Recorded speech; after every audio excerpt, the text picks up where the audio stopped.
think that Asian Americans are seriously killing it in the kitchen. I mean, from Soul Sausage to Cupcake Wars to Master Chef, Asian Americans are really representing on screen in kitchen. And so I think that it is safe to say that nationally, locally, we're really doing great, and hopefully some of you today have been inspired to walk out of this room considering maybe you might want to open up your own business.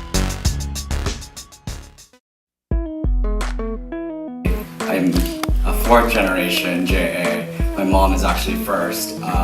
Both my parents were very liberal. My dad actually was an artist, and he was the one that took the brunt of my family's pressure, right?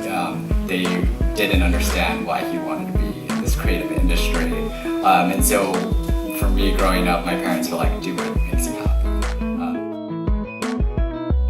Every single thing that your crew is going to do, you had to go through it. That way, you can manage this restaurant. You can take care of the people that serve your food, in the right way.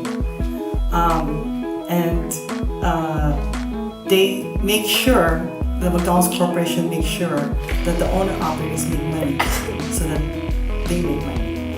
That they're through they make money. It's not for everyone, but if you really believe in something, whether it be a small business or a restaurant, you have to go for it at a certain point in time, because at the same token, someone is probably going to execute it eventually. And it's not about how smart you are as much as part of it is how much you're pushing forward, because there can be someone much stupider than you are that's learning the same mistakes faster than you are and getting that much farther ahead. If that helps you, take it. Otherwise, just don't do it. And I don't say that to discourage you as much as if that discourages you, then don't do it. But if you're like, fuck you, Win, I'm still gonna do it, do it. Seriously. The system itself is biased towards the Western system. I mean, granted, we're in America, right? It started off that way.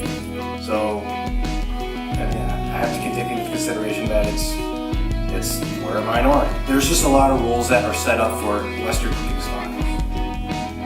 Anytime you go to Travel Channel or whatever, you see Anthony Bourdain, Peking duck or something that's really glistening and you see the fats all rendered out. That's because it's been hanging outside for 12 hours. Okay? It's not because it was following health regulations. Here in America, something has to cool down to a certain temperature by 4 hours. And things have to be kept at a certain temperature. Throughout the world, you don't have these things, but in America, we do. So. In LA, it's really But the restaurant is the same thing. I owe a lot of people in the neighborhood. We have no bank support. Everything from the restaurant, from the beginning to right now, we don't have working capital.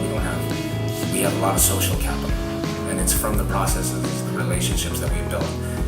It starts slow. It's not something that you have a big pile of. But if you nourish it, you let it grow, maybe it'll go up to the clouds, as a beanstalk. But if you burn it, if you chop it up, if you ruin it, it'll never grow back. So, sometimes we say, restaurant impossible, that big burly Australian dude that comes by and fixes your stuff up. Well, he never showed up. So this is restaurant hood possible. The community's really built up what we have.